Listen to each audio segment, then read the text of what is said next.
Vamos a hablar ahora de Virginia y de Manuela, Virginia Guerrero y Manuela Torres. Desaparecieron pocos meses antes de ser asesinadas las niñas de Alcácer. De hecho, se le llaman el caso de Alcácer de Palencia. Las niñas de Alcácer de Palencia se les llama a ellas. Y les refresco un poco la memoria porque esto ocurre el 26 de abril de 1992.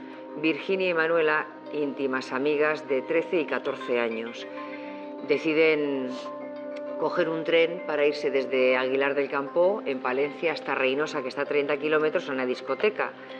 Se suben en un tren, van a la discoteca, salen de la discoteca y para volver a casa hacen autostop.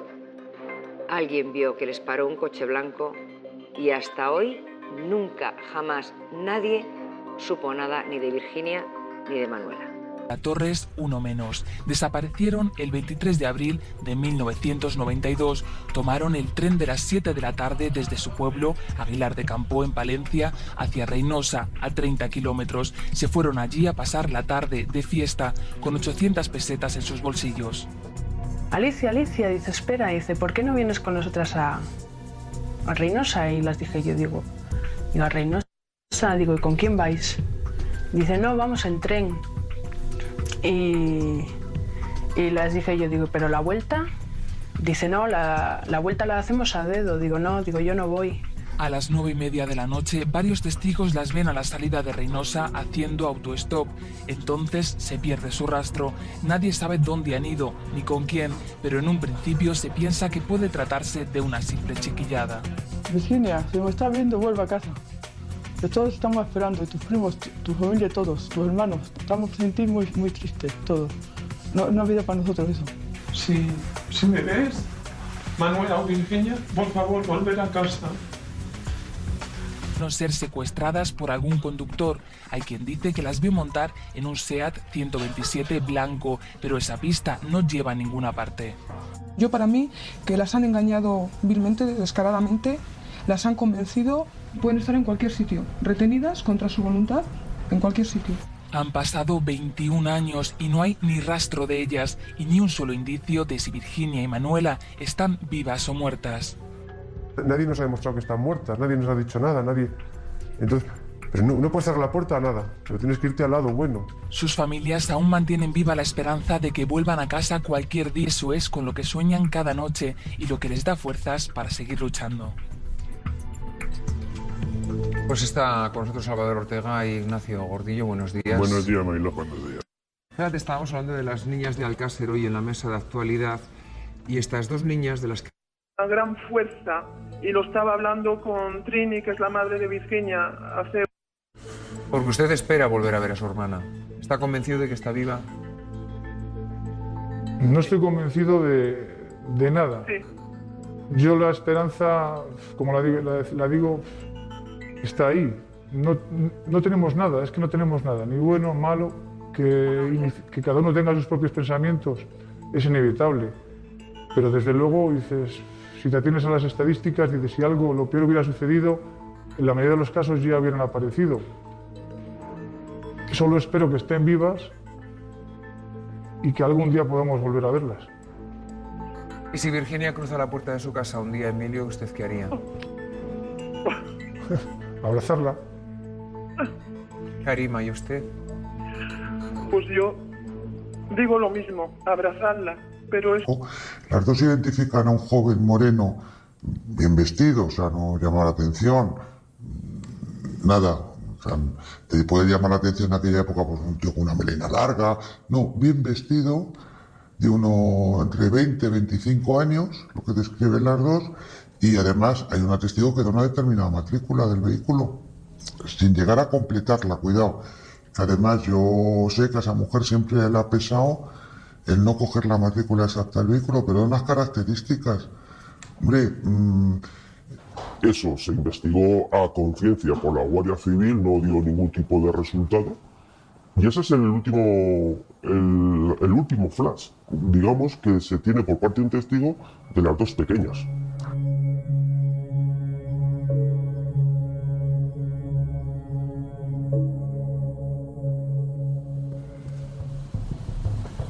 Y la verdad es que con esta información, con estos datos, llegamos hasta el año 2021. Parece mentira. Luego iremos en adelante. Os voy a pedir que reservemos un poco lo que ha pasado a partir de este verano y que nos vayamos un poco al inicio. Aitor, decimos, si antes nos decía Antonio que las 24 horas son claves, aquí no ha pasado esto, ¿no? Claro, es otra época. Caso curioso. Es otra época y estamos en un caso, yo creo que parte de una serie de hándicaps. El primero es que es un ambiente rural, muy protegido en general. En los pueblos la vida es muy tranquila, muy segura, hay muy poca delincuencia y eso conlleva un exceso de confianza en ocasiones. Estamos hablando de unas chicas en plena adolescencia y una adolescencia parece ser que pudiera ser efervescente en cuanto a que tenían malas calificaciones y bueno, pues lo que es una efervescencia en chicas que a veces es más o menos complicada en cuanto al trato con la familia, al contar o no contar las cosas que hacen, no hacen, pedir permiso o no pedir permiso para hacer determinadas cosas y todo ello en un ambiente que de entrada era muy seguro.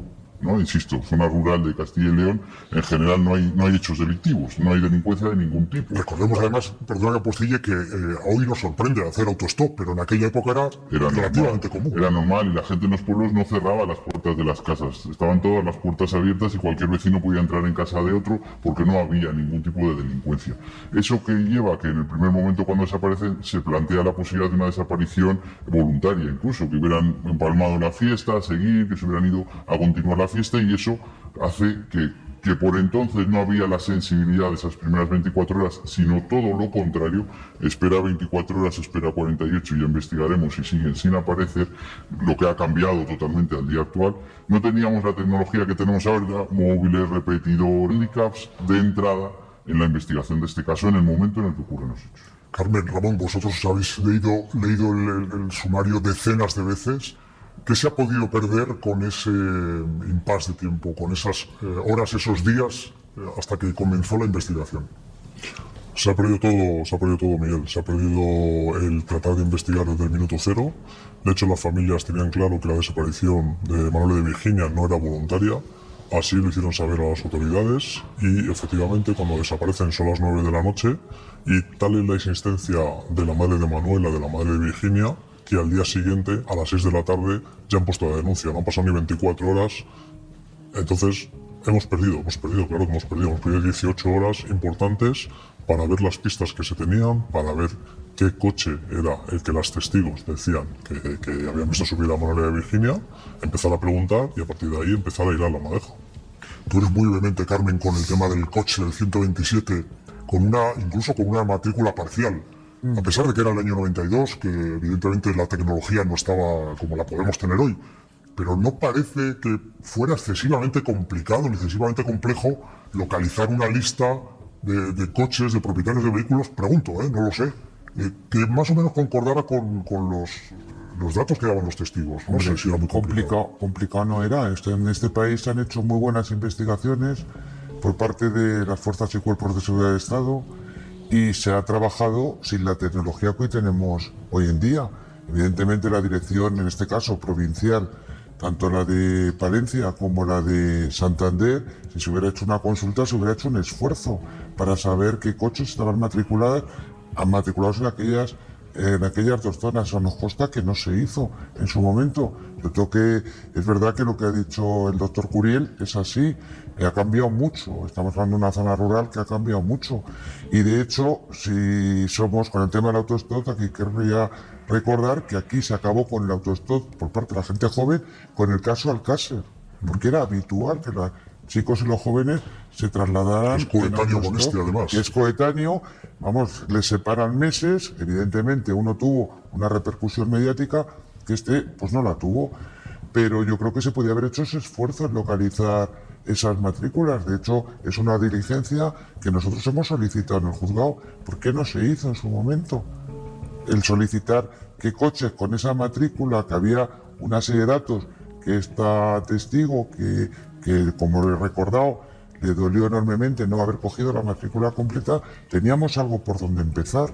Se podía haber hecho. Sí que es cierto que ahora está todo a un clic. Metes una cifra, metes un valor y automáticamente la búsqueda son segundos, entonces era todo mucho más manual, había que ir buscando y cuando el dato era parcial pues la búsqueda no era tan sencilla, sino que habría que ir buscando todos los coches de una manera, ya digo, mucho más manual, mucho más complicada y laboriosa, pero no imposible. Estoy completamente de acuerdo con la compañera en que no era imposible, sino muy laborioso, muy costoso. Pero se podía haber intentado y se hubiera parecido. Era cuestión de echar horas buscando en el registro hasta encontrar los datos que se tenían y completar los posibles coches que tuvieran en común esos datos que se tenían. Sí se podía haber hecho con mucho trabajo, pero se podía haber intentado. Si os parece, voy a dejar el famoso 127 blanco, que parece la pista clave del caso. Lo voy a dejar para un poco más adelante y voy a poneros encima de la mesa los tres las otras posibles líneas de investigación que han ido surgiendo o que hemos ido conociendo a lo largo de este tiempo. Se habló de trata de blancas, se habló de desaparición voluntaria, a raíz de otro programa de televisión famoso, quién sabe dónde, empiezan a producirse llamadas diciendo las hemos visto en Madrid. Aparte, además, coinciden varias llamadas, ¿no? En el aspecto físico, en la compañía, etcétera. Hay varias líneas de investigación. ¿Se puede desechar ahora mismo, a día de hoy, con el caso sin cerrar, esas otras líneas, aparte de la del 127 blanco? Yo, antes de que ellos, que quizás saben más el caso en concreto y los datos se pueden hablar, sí decir de modo general otra cosa importante, que es que para un familiar casi nunca una desaparición es voluntaria, aunque lo sea. O sea, es rarísimo que una madre diga que su hija ha desaparecido voluntariamente. Para ella nunca, aunque hayan discutido ese día, aunque se hayan pegado, aunque se hayan dicho barbaridades. Casa, ¿no? Y ocurre lo mismo con otra realidad que veremos en otros casos, que es el del suicidio. Les cuesta muchísimo a los familiares aceptar que un familiar se ha suicidado. Como hay algo en la investigación que no esté bien hecho, que no cuadre, una cosa sin investigar, una cosa sin descartar, siempre les quedará la duda, ¿vale? Dicho esto, no digo que en este caso no sea, ¿eh? Este caso probablemente, y todo lleva a pensar que no es una desaparición voluntaria. Dicho esto, no porque lo diga una madre, se tiene que, porque es muy complicado. Cuando entra el sentimiento, la cabeza muchas veces no está en objetiva, puesta. Respecto a las líneas de investigación. No, yo quería puntualizar que evidentemente es así. No voy a discutir con el doctor Curiel porque no hay discusión que valga. Pero en este caso sí se sabe que era una desaparición voluntaria. Y se sabe por las propias testigos. ¿Qué quiero decir? Que no lo era una desaparición voluntaria. ¿Por qué? Porque las propias testigos oyen perfectamente cómo a ese conductor, tanto Virginia como Manuela, dada la hora que ha señalado mi compañero Ramón, alrededor de las 9 de la noche, insiste, ¿vas a Aguilar? ¿Seguro que va a Aguilar? ¿Usted va a Aguilar? ¿O vas a Aguilar? Es decir, el empeño de las niñas era llegar a Aguilar, porque sabían que iban mal de hora y porque además hay un dato que es evidente y confirmado por las dos familias en el momento de la desaparición, que ellas no tenían permiso para ir a Reynosa. Entonces todo su afán era volver a casa. Que no las descubrieran. Claro, por eso cuando ellas se montan en el vehículo hay un testigo que ve que ya van contentas porque ya esa angustia que tenían de no llegar a casa ha desaparecido porque hay alguien que les asegura que las va a llevar a Aguilar. Entonces, no era una desaparición voluntaria y se sabía no desde el minuto 1, porque también tenemos que decirlo, se sabe desde que se toma la primera testificar a esos testigos que no fue en el minuto 1. Eso quería yo, es verdad, claro. Esas testificales hay que ver el sumario cuándo se toman, en qué fecha se toman, porque estamos hablando de casi un mes después de la desaparición de Manuel y Virginia. De ahí la importancia de esas primeras horas en la desaparición de la persona. Yo aquí quería, si me permite, Miguel, romper una lanza por lo que has dicho nos consta, porque además es innegable y figura en el sumario, los enormes esfuerzos de la investigación en cualquier pista que se daba donde pudiera estar Virginia y Manuela, de descartarla y de comprobar si eran, se recorrieron, yo puedo decir, y lo podemos asegurar porque, como has dicho, nos hemos leído muchas veces este sumario, que se recorrieron muchos lugares de España. Se hizo un esfuerzo en hacer hasta una fotorobot tratando de que parecía que eran unas chicas que estaban en un movimiento punk en Madrid. O sea, cualquier avistamiento que alguien decía que había tenido, que las podía simular, ahí la investigación se movió. Eso sí que es verdad, que se movió. Vuelvo a insistir en esa otra línea, que no puede ser perfectamente compatible con la pista del 127 blanco, pero eso que se ha dejado entrever, en algún momento se ha deslizado por la investigación, que pudieran haber sido secuestradas para una trata de blancas. ¿Cabe? Pues yo tengo que decir que no hay que descartarla. Es que lo que sabemos es que hay una persona que se las lleva. Lo que no sabemos es el ánimo de esa persona. Si es para una satisfacción personal y para cumplir determinados deseos personales o forma parte de una trama. No lo sabemos. Es que por eso es importante que las desapariciones no se dejen de investigar. Porque tenemos que tener claro que no estamos ante un homicidio que prescribe. Estamos ante una desaparición. Y la desaparición, según Naciones Unidas, no prescriben hasta que no aparece la persona o su cadáver. Hace unos momentos que son desapariciones inquietantes donde están implicadas menores. Vamos a seguir charlando de ello. Perdona, tengo que hacer una pequeñita pausa para un descanso, pero volvemos enseguida porque además hay más cosas y más novedades que tienen que saber acerca de este caso de las niñas de Aguilar. Volvemos a lo mismo. Niñas de Aguilar, de Virginia y de Manuela. Antes de irnos a la publi querías contarnos algo, Aitor. Te he cortado, pero te doy la palabra ahora mismo. Que siempre que hay desaparecidas dos chicas jóvenes, 13, 15, 17 años, la trata de blancas es una opción que nunca se puede descartar. Os pongo rápidamente encima de la mesa un par de datos, porque tenemos que ir a ver la segunda parte del vídeo y hablar de ese famoso 127 y la situación que tiene ahora mismo el caso, pero hubo dos momentos en los que pareció que algo se podía sacar a la luz. Quiero recordar además que es en el año 94 y en 2017 cuando aparecen respectivamente dos cráneos en el pantano de Requejada y en 2017 una mandíbula en el pantano del Ebro, en Cantabria. Sobre esto dos cosas muy claras. Huesos hay repartidos por la inmensidad de nuestra geografía, muchísimos huesos de cementerios que desaparecieron, de huesos mucho más antiguos, de casos históricos. Y una cosa yo siempre digo, todos los que hemos estudiado medicina hemos estudiado con huesos, y muchos de ellos con huesos reales que no sabemos de dónde han aparecido, y que una vez que están muy desgastados y no nos sirven para estudiar sus accidentes anatómicos, pues en algún lado tienen que terminar. No hay que dar importancia a que aparezcan los huesos, ¿no? Esto ocurre muy habitualmente. Se estudian antropológicamente, se estudian genéticamente, se descarta que casen con ningún caso sin resolver. Con este no casaron ninguno de ellos y ya está. No hay que reiniciar tampoco una investigación porque pueden ser incluso de una profanación de un estudiante de medicina en un cementerio abandonado para usarlo para estudiar. No tiene mucho más recorrido. Se descartó tanto los cráneos como la mandíbula que fueran de las niñas. Con ocupas, otros testigos la sitúan en otros lugares de España. Todo se investigó, todo, absolutamente todo. La Guardia Civil no deja nunca nada al azar, todo se investigó, pero sin ningún tipo de resultado. Pero creo que eso fue a raíz de la aparición en el programa de Se Busca, de Paco Lobatón, que sí que hubo bastantes llamadas de personas dando informaciones. Entonces, lo cierto es que todas esas informaciones se analizaron por parte de la Guardia Civil y una de esas va relacionada con eso, el supuesto que las hubieran podido ver por Madrid, en alguna comuna, pero nadie las había identificado ciertamente. Veían a alguien que pensaban que podía ser ellas. El tiempo pasó sin que las pesquisas de la Guardia Civil dieran resultado positivo, pero ha habido, digamos, tres o cuatro indicios, por denominarlo de alguna manera, que han servido para reabrir este caso en estos 30 años.